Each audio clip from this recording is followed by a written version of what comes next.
Hello बच्चों, so hopefully आप सब बहुत बढ़िया होंगे और जो भी कर रहे होंगे बड़े अच्छे से कर रहे होंगे। इस वीडियो में मैं जिस टॉपिक पे बात करने वाला हूं बहुत ही इंपॉर्टेंट और बहुत ही क्रिटिकल है आपके प्रिपरेशन के लिए, तो बहुत ध्यान से सुनना और इसको इंप्लीमेंट करने की कोशिश करना। अगर मैं आपसे पूछूं कि आपकी प्रिपरेशन का सबसे इंपॉर्टेंट रिसोर्स क्या है, सबसे इंपॉर्टेंट सोर्स क्या है, सबसे इंपॉर्टेंट चीज क्या है, कुछ लोग कहेंगे सर जो बुक्स हम फॉलो करते हैं स्टैंडर्ड बुक्स सबसे इंपॉर्टेंट रिसोर्स है हमारी प्रिपरेशन के। कुछ लोग कहेंगे जो जिस टीचर से हम पढ़ रहे हैं सर उसका कंटेंट हमारे लिए सबसे इंपॉर्टेंट रिसोर्स है। कुछ लोग कहेंगे एक्स वाई जेड, इसी तरह से और जवाब आपके दिमाग में आ रहे होंगे।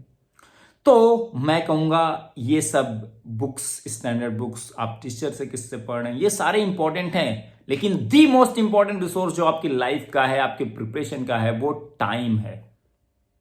और मैं आगे जो बात करने वाला हूं टाइम के बारे में, वो बड़े ध्यान से सुनना और इसको अपनी लाइफ में इंप्लीमेंट करने की कोशिश करना।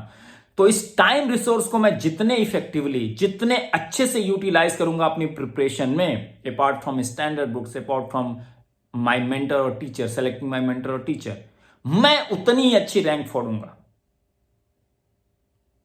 है ना। अगर आप अपने सबसे इंपॉर्टेंट रिसोर्स को, जो सबको इक्वल अमाउंट में मिलता है, चाहे आप लोअर मिडिल क्लास से हो जिसकी फाइनेंशियल कंडीशन बहुत बेकार है, चाहे आप अपर क्लास से आते हो, अपर मिडिल क्लास, सबको ये 365 दिन एक साल में मिलते हैं, सबको हर दिन में 24 घंटे मिलते हैं, इक्वल अमाउंट में ये टाइम रिसोर्स मिलता है। तो इसको सबसे इफेक्टिव यूटिलाइज करने की जरूरत है अगर आप लाइफ में बहुत कुछ अचीव करना चाहते हो, गेट तो फोड़ना चाहते ही हो। अगर आप इस सबसे इंपॉर्टेंट रिसोर्स को कुछ रील्स, फालतू के रील्स देखने में, फालतू के यूट्यूब वीडियोस देखने में, फालतू के गेमिंग करने में अगर वेस्ट कर रहे हो, तो आप सबसे कीमती चीज अपना वेस्ट कर रहे हो। और अगर सबसे कीमती चीज वेस्ट कर रहे हो तो आप बहुत अच्छे रिजल्ट की उम्मीद कैसे कर सकते हो? नहीं कर सकते। तुम्हारा जितना पोटेंशियल है फोड़ने का, जहां तक तुम पहुंच सकते हो वहां तक कभी पहुंचोगे ही नहीं। हाँ, हो सकता है तुम्हारी अंडर 10 रैंक लाने की हो कैपेसिटी, लेकिन तुम वही 200 पहुंच लोगे, शायद उसमें भी खुश हो जाओ, क्योंकि तुम कभी रियलाइज ही नहीं की कि मैंने अपने अगर सबसे इंपॉर्टेंट रिसोर्स को बहुत बेहतर ढंग से यूटिलाइज किया होता तो शायद मैं कहीं का कहीं होता। कई लोग रियलाइज भी नहीं कर पाते।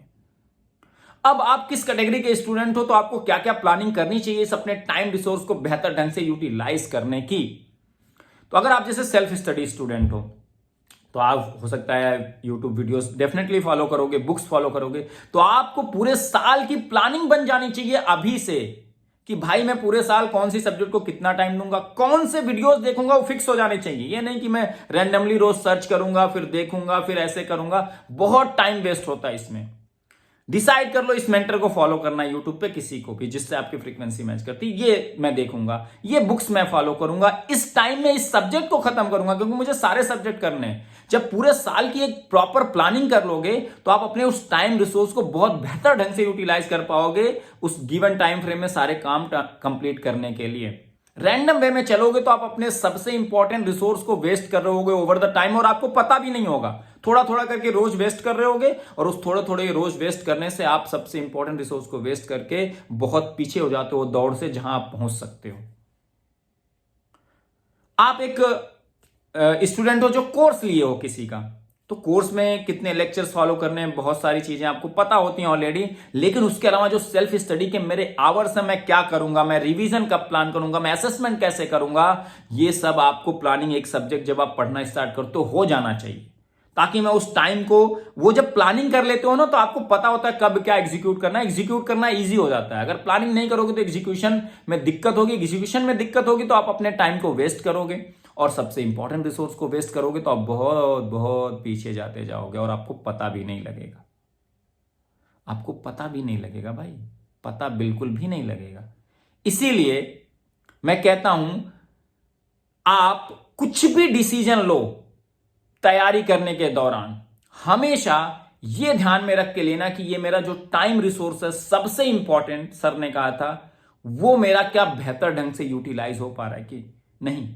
मैं घूमने कहीं जाने की प्लानिंग कर रहा हूं, तो क्या मैं जो मेरा टास्क था, जो मेरी इंपॉर्टेंट चीज थी, उसको कंप्लीट किया कि नहीं अपने गिवन टाइम फ्रेम में। फिर मुझे कुछ टाइम मिल रहा है तो मैं थोड़ा सा घूम भी लेता हूं, थोड़ा माइंड भी रिफ्रेश कर लेता हूं, ताकि मैं ओवरऑल इफेक्टिव यूटिलाइजेशन कर पाऊं अपने टाइम फ्रेम का, टाइम रिसोर्स का। तब मैं उम्मीद करूं, उस डिसिप्लिन में रह के चीजों को करने के बाद ही मैं अपने आप से उम्मीद कर सकता हूं कि मैं फोड़ूंगा, मैं फोड़ के रख दूंगा, मैं बहुत कुछ अच्छा अचीव करूंगा लाइफ में। अपने आप अंदर से कॉन्फिडेंस आने लगेगा फाड़ू वाला। जिस दिन तुम इस टाइम रिसोर्स को समझ गए कि सबसे इंपॉर्टेंट टाइम रिसोर्स है और इसका इफेक्टिव यूटिलाइजेशन समझ गए। इसीलिए मैं अभी जब गेट 2022 के लिए बच्चे प्रिपेयर करते मैं कहता था हर दिन सोने के टाइम तुम सोचा करो कि पूरे दिन को कितने इफेक्टिव तरीके से तुमने यूटिलाइज किया। अगर किया तो अपने आप पे खुश हुआ करो, नहीं किया तो क्या क्या गलतियां की उसको मैं अगले दिन नहीं रिपीट करूंगा, ये करा करो। और अगले दिन मुझे क्या क्या करना है उसकी एक माइंड में प्लानिंग बन जानी चाहिए, लिख लो तो और अच्छी बात है। तो आप इफेक्टिव यूटिलाइजेशन करते हो अपने सबसे इंपॉर्टेंट रिसोर्स टाइम का, और जिस दिन ये सीख जाओगे आप फोड़ दोगे भाई। चाहे आप किसी भी तरह प्रिपरेशन करो, आप हार्ड वर्किंग हो, आपके अंदर पोटेंशियल है, तो इस रिसोर्स को ध्यान में रख के सारी चीजें प्लान किया करो, आपके बहुत काम आएंगे। और ये साल भर कर लेंगे तो आप फोड़ दोगे डेफिनेटली। तो इसी ऐसे किसी और वीडियो के साथ मैं फिर मिलूंगा। होपफुली आपको मैंने जो बताया वो आपको समझ में आया होगा, आप अपनी लाइफ में इंप्लीमेंट करने की कोशिश करेंगे। Till then bye bye, take care.